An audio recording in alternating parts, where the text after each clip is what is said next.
Olá, tudo bem? Como vai? No programa de hoje eu vou conversar com o vereador Tiago dos Santos Lira. Tiago Lira, vereador e professor, algo que a gente gosta de destacar aqui, já que a educação é a nossa bússola. O Tiago vai falar sobre a importância de a gente pensar em políticas para o transporte público aqui da cidade. A gente também tem mais um episódio daquela série que a gente está fazendo em parceria com a TV Senado. Mas a gente começa agora falando sobre a importância da doação de sangue e tem um recadinho do Banco de Sangue para você. Todos os dias, diversos pacientes necessitam de transfusão sanguínea, seja por doenças crônicas, acidentes ou cirurgias de emergência.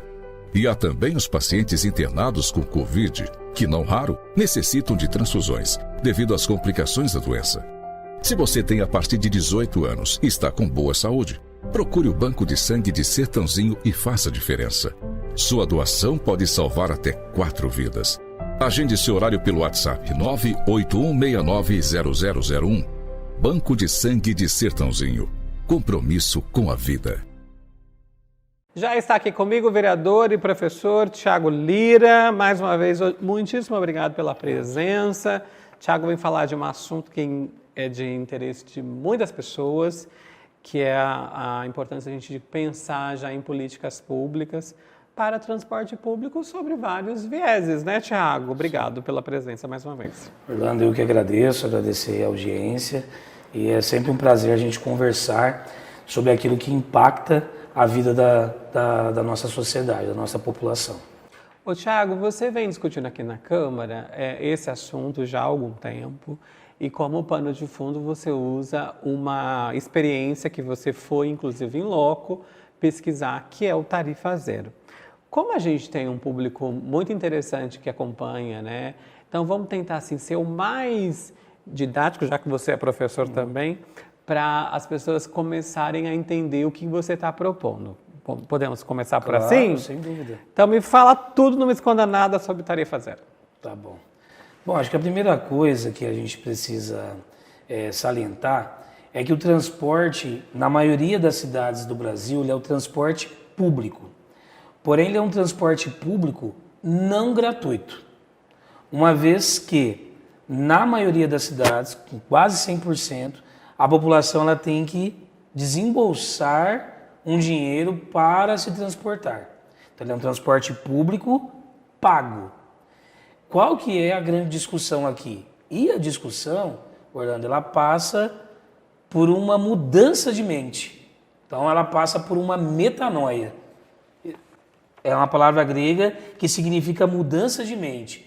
Porque parece um absurdo eu falar para quem está me vendo e ouvindo que as pessoas, todas as pessoas que quiserem, independente da sua classe social, independente de quem seja, ela vai se transportar de maneira gratuita pela cidade. Nos bastidores nós conversávamos que se nós falássemos há 50 anos que a saúde no nosso Brasil ela seria pública e gratuita, soaria como loucura. Mas olha hoje, soa como loucura alguém dizer assim, você vai ter que pagar, como é, por exemplo, nos Estados Unidos, como é na maioria dos países, as pessoas que não têm condições de pagar pela saúde, ela padece. Então, entendendo o transporte, Orlando, como um direito, ele deve ser público, isso parece que já é sacramentado, mas gratuito. Mas da onde sai isso? Desde a década de 70 aqui no nosso Brasil, existe urbanistas que defendem que o transporte na zona urbana de nossa cidade deve ser zero. E financiado por quem? Financiado pela coletividade. Seja o orçamento público, seja o financiamento privado, porque lá na ponta, além da população ganhar por se deslocar pelas cidades, é também um dinheiro que ela não vai colocar ali, mas vai colocar no sorvete, na fralda que vai comprar ali para a criança, no leite, no alimento que vai comprar no mercado. E eu particularmente, Orlando, na minha graduação, eu sou formado em Geografia, eu estudei transporte urbano. Então eu entrevistei, né, ali dentro do objeto de pesquisa, donos de empresa. E naquela ocasião, há 20 anos quase atrás, estava colocado o quê? Que existe um grande cartel das empresas particulares no Brasil. E a grande discussão para 2024, na maioria das prefeituras, vai ser o financiamento do transporte. Porque hoje ele já não dá mais conta. Por isso que é constante, e aqui em Sertãozinho não é diferente, os reajustes. E aí se a gente falar, por exemplo, que aqui em Sertãozinho, para você se deslocar para qualquer localidade, você paga R$ 5,70, já soa como um absurdo.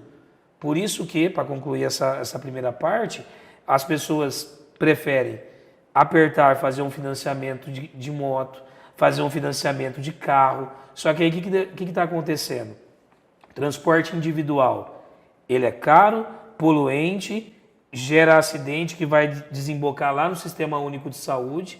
Então ele é caro, ele é estressante e não contribui para o meio ambiente e também para a economicidade de uma cidade. Por quê? Porque ele vai lá no Sistema Único de Saúde, alguém que fraturou uma perna, alguém que quebrou uma determinada parte do corpo, vai ali no Sistema Único de Saúde, que é público e gratuito, só que tem um custo. Ô Thiago, eu me lembro que você chegou aí uma cidade que hoje já tem o Tarifa Zero, certo, né? Queria que você compartilhasse assim com a gente do que você viu lá, as devolutivas das pessoas. Inclusive, eu lembro de uma foto de você conversando com as pessoas, acho que num terminal rodoviário, se eu não estiver enganado. Queria que você trouxesse um pouco daquela atmosfera para essa conversa. Tá certo. São mais de 70 cidades no Brasil que já aplicam o Tarifa Zero, de mais de 5.500 existentes. Então, veja que nós temos exemplos funcionando e nós fomos para Vargem Grande Paulista. Nessa cidade, que fica bem próximo de São Paulo, o primeiro local que nós fomos foi para o terminal. Chegamos lá no terminal e a primeira coisa que a gente viu foi, por exemplo, o ônibus parando e ali entrava 10 ou entrava 20 pessoas e ele saía. Então, constantemente as pessoas, a gente observando, aí o que a gente fez? Conversou com os moradores ali, perguntando, poxa, e aí, como é que é esse Tarifa Zero aqui? A primeira resposta de uma moradora foi, é a melhor coisa que já existiu para nós aqui. Porque eu vou para onde que eu quero aqui, é só ficar atento ao horário, monto no ônibus, vou e não pago nada por isso.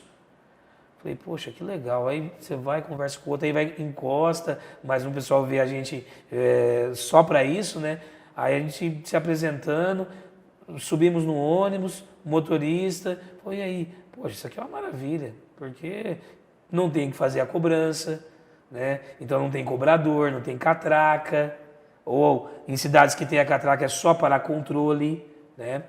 E aí conversamos também com os secretários que aplicaram o Tarifa Zero e ele é totalmente funcional. Então, o que nós estamos defendendo aqui no nosso mandato? Que ele é perfeitamente possível, né? O doutor Ilcinho, nosso prefeito, ele já está internalizado nele que é possível e era o Tarifa essa Zero. A próxima pergunta que eu faria, né? Como que o executivo recebeu essa demanda que você vem falando aqui? Em continuidade, o doutor Ilcinho entendeu a proposta, estudou juntamente com a sua equipe e viu que é viável. Porém, o que nós temos aqui? Um contrato que vai até 2028, então é em cima disso que nós vamos trabalhar, porque eu sou o autor da indicação, né, da proposta do Tarifa Zero no município, do requerimento, e vamos apresentar também propostas para que, mesmo com o contrato vigente até 2028, onde vigora o sistema tarifário, Como que a gente consegue garantir, por exemplo, Orlando, para os jovens que estudam no Instituto Federal não paguem a tarifa? Para o jovem que está procurando o emprego, o deslocamento não seja um impedimento para ele. Hoje de manhãzinha, eu já estava acordado nesse momento, era 15 para 6, começou a chover na região onde eu moro. Nesse momento, muitos trabalhadores e trabalhadoras estão se preparando para ir para os seus empregos. E aí ele vai do quê? De bicicleta, a pé, de moto. E como é que chega no trabalho todo molhado? Se nós tivéssemos o tarifa zero aqui e com uma regularidade de linhas, esse não seria uma preocupação. Na verdade, ele nem te daria o seu transporte individual, que nós não estamos defendendo acabar com o transporte individual, mas ele iria tranquilamente para o seu local de trabalho. Você comentou também nos bastidores, permita trazer essa reflexão para cá, de um exemplo de uma cidade onde os patrões, vamos dizer assim, acabaram gostando da ideia, porque já que eles tinham que pagar o vale transporte para os seus funcionários, esse valor, que era um valor fechado, ficou muito mais barato mediante a quantidade de funcionários. Então tem uma vantagem também para... pensando nesse público. Sim, tem muitas vantagens. Uma vez aplicado o tarifa zero, toda a população ganha, toda. Desde aquela que não utiliza o transporte coletivo ou que utiliza o transporte coletivo até a quem não usa. Porque você diminui todo o congestionamento. Olha que loucura que é às 7 da manhã, ao meio-dia na nossa cidade, às 17h30, 18 horas. Só é isso porque o transporte coletivo transporta poucas pessoas. Por que transporta poucas pessoas? Porque é caro. Uma vez que há uma cultura, há uma metanoia, uma mudança de mente com relação ao se transportar pela cidade, o empresariado vê aquilo como algo bom. Por exemplo, nós temos cidades do sul do Brasil, Araucária, que transportava 100 mil, 150 mil pessoas antes do tarifa zero. Sabe quanto que transporta hoje? 1 milhão de pessoas. E é uma cidade do porte semelhante, 1 milhão de passagens, né? Não 1 milhão de pessoas, 1 milhão de passagens no mês. Do porte da cidade de Sertãozinho. Nós temos a cidade de Paulínia, que a gente foi visitar, que foi até abordado naquela ocasião, que a gente viu a energia solar, que inclusive é aplicada na nossa Câmara. É uma cidade que já teve o tarifa zero e como uma forma de educar a população paga um custo simbólico de R$1 para se transportar. Uma cidade rica, muito rica, não teria problema em ser zero lá. Mas a administração local, ela se simpatizou pela população pagar R$1. Você acha que o futuro, já que a gente está interligado a uma região metropolitana com todas as outras cidades, você acha que é o futuro esse assunto, Thiago? Você tocou no ponto X, né? A deputada esteve aqui na semana passada, a Tainara Faria. Hã? A Tainara Faria. Isso. Ela teve uma conversa com os estudantes lá do Instituto Federal. E os estudantes do Instituto Federal, o Grêmio, me chamou também para conversar e eu falei assim, qual é a saída para a nossa região? Porque tem estudante de Pontal, estudante de Ribeirão.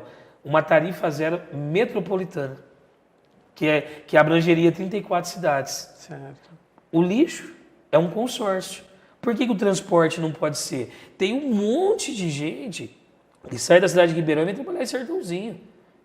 Tem um monte de gente que sai da cidade de Sertãozinho e vai trabalhar em Ribeirão e vice-versa. Eu fui numa cidade, aí há um tempo atrás, chamada Serra Azul. Ela tem 10 mil habitantes, ou nem isso, tem 4 ruas a cidade, é uma cidade dormitório. Então, se pensar do ponto de vista metropolitano, é o futuro. Todas as cidades, a cidade de São Paulo está discutindo isso. Brasília, por exemplo, o custo do transporte lá na cidade de Brasília é de 4 bilhões de reais no ano. Quanto que o distrito coloca lá? 3 bilhões e 700 milhões. Para que fazer a população pagar o restante? Tarifa zero. Tarifa zero. Na cidade de São Paulo, o subsídio, que é aquela ajuda do governo, chega a 60%, 70%, 80%. Não. E aí, com uma gestão que às vezes não é democrática. Então, o que nós defendemos? É a grande discussão, Orlando. Nós estamos nos antecipando. 2024, além de discutir saúde, segurança e educação, né, nessa ordem talvez, o transporte público vai entrar em uma das 5 prioridades no Brasil de discussão. E todo mundo vai entender que nós estamos falando de economia, nós estamos falando de um direito da população, por exemplo, que trabalha durante a semana toda e por ela não ter condição de aproveitar a cidade, por exemplo, que tem praças belíssimas aqui na nossa cidade, que tem várias atividades de lazer que acontecem, e ela não consegue aproveitar porque ela não consegue se deslocar. Não é todo mundo que tem carro, não é todo mundo que tem um transporte, e mesmo que tenha, olha o quanto que está o combustível. E eu acho também que tem um pano de fundo muito interessante nessa reflexão, quando a gente amplia esse assunto, que a gente, vez ou outra, né, Tiago, vê aquelas imagens, sobretudo nas grandes capitais, de quando há uma paralisação, por exemplo, a quantidade de pessoas que dependem disso, né? Então a gente está falando de um setor que o transporte nem sempre é bom, né? As condições são questionáveis, né? Essa mobilidade das pessoas, uma pessoa que mora, sei lá, fora da grande São Paulo, que tem que trabalhar no centro, o quanto ele se desgasta, o quanto ele se desgasta emocionalmente e financeiramente, né? Trazendo para a nossa realidade, quando você fala de estudantes, por exemplo, fiquei pensando aqui, quando eu comecei a faculdade, o quanto que esse dinheiro, que parece pequeno para alguns, o quanto numa família muito simples, isso é muita coisa, né, Tiago? Exatamente. Vamos fazer as contas, 5,70 aqui na nossa cidade. Vamos pegar a família, você multiplica por 4. Só se você for e voltar para fazer as contas, vamos pegar 6 vezes 4, 24, dobrou R$48. R$48, você compra quase uma lata de leite, né, para o recém-nascido, igual é o meu caso, né? Agora nós estamos falando do quê? De 2, 3 pacotes de arroz, esse valor, só para se deslocar. E aí, assim, todo trabalhador, né, essa é a nossa defesa também, ele tem o direito ao descanso. E o descanso é aproveitar a cidade, não é ficar trancado dentro de uma casa, ali esperando a segunda-feira chegar. Mais uma vez eu falo, nós temos praças belíssimas aqui na nossa cidade, nós temos oferecimento do lazer aqui na nossa cidade, da cultura na nossa cidade, mas quem acessa esse lazer? Quem acessa essa cultura? E é necessário haver uma troca. Então, a Vila Garcia vai ficar só na Vila Garcia, a Vila Áurea só vai ficar na Vila Áurea, os moradores do Jamaica, da Coab 4, do Alvorado do Paraíso, de Cruz das Postas, só vai ficar ali? Não, tem que haver uma troca. A nossa cidade precisa ter esse momento de troca de experiência com outras pessoas. E como se faz isso? Se deslocando. E como se desloca? Se está facilitado o transporte. Como se facilita? Tarifa zero. Qual que é o próximo movimento para esse assunto, Thiago, da sua parte? Nós iremos apresentar uma proposta, né, mediante a um contrato que nós temos por obrigação seguir até 2028, a não ser que venha uma determinação judicial aqui do transporte coletivo. Só que, como eu expressei na tribuna na terça-feira, eu não posso admitir que até 2028 a gente só vai ficar fazendo discurso que a tarifa é cara, que a população não tem condição de pagar. Então, o próximo passo é apresentar uma proposta viável que, mediante esse contrato que existe, que é o contrato 320 de 2018, nós possamos aplicar uma política pública para o transporte coletivo. E não é simplesmente a política que já existe do idoso, do meio, da meia tarifa para o estudante, não. Linhas inexistentes, ela passar a existir, porque uma cidade cresce muito em 10 anos e a gente tem 8 linhas operantes só na nossa cidade, é um absurdo. Horários que a pessoa fica 1 hora, 2 horas para se deslocar, no final de semana nem se fala. Então isso também vai estar em discussão. Né? Beleza, é o transporte, mas também não vai ficar essas condições que está, não. Vai ter que melhorar o transporte coletivo. E a gente entende, né, a ideia do contrato, mas a população não pode pagar pelo mau contrato que foi celebrado, essa é a verdade. Já imaginou você capitaneando aí essa discussão na macro-região e quem sabe um dia a gente tem uma notícia muito positiva disso ser estendido para outras cidades. Isso seria uma maravilha, né, Seria uma Thiago? maravilha. Seria uma maravilha. Eu super viajei agora aqui na sua reflexão. E eu penso assim que quando a gente ouvir que a cidade de São Paulo, a região metropolitana de São Paulo, instituiu tarifa zero e que é perfeitamente viável, aí o efeito vai ser em cascata.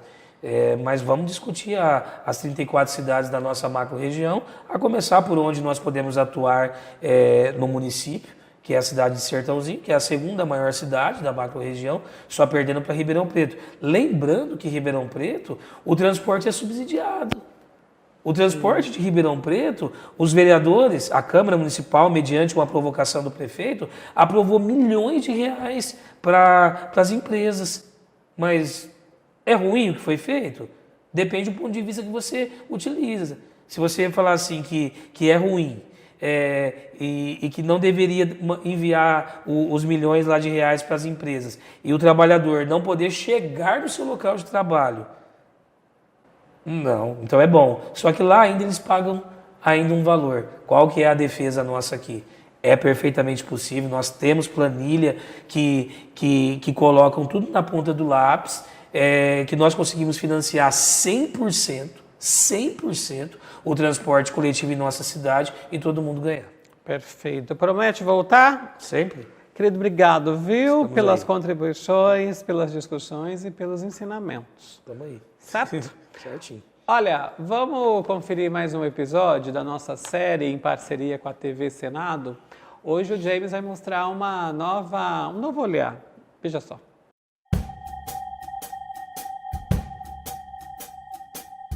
Na parede de um dos gabinetes do Senado, desenhos do arquiteto Oscar Niemeyer, feitos em meados da década de 90. O gabinete era ocupado pelo senador Darcy Ribeiro, amigo de Niemeyer. O arquiteto foi ao gabinete visitar o senador, que participava de uma votação em plenário. Cansado da espera, Niemeyer pediu que retirassem os quadros e esboçou alguns de seus projetos na parede. Os edifícios da Universidade de Brasília, o Sambódromo, no Rio de Janeiro, o Memorial da América Latina, em São Paulo, e a Universidade de Constantine, na Argélia. O arquiteto também incluiu a escala humana, sempre presente em seus trabalhos, e ainda deixou uma dedicatória para Darcy, meu irmão, que contribuiu definitivamente para todos esses projetos. Oscar. Os desenhos do arquiteto estão tombados e protegidos por um vidro. Fazem parte do acervo histórico do Senado Federal.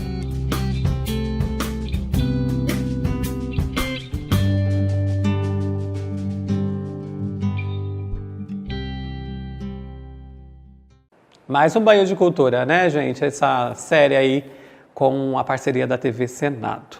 Olha, lembrando que você pode acompanhar as notícias da Câmara em todas essas redes sociais que aparecem aqui embaixo.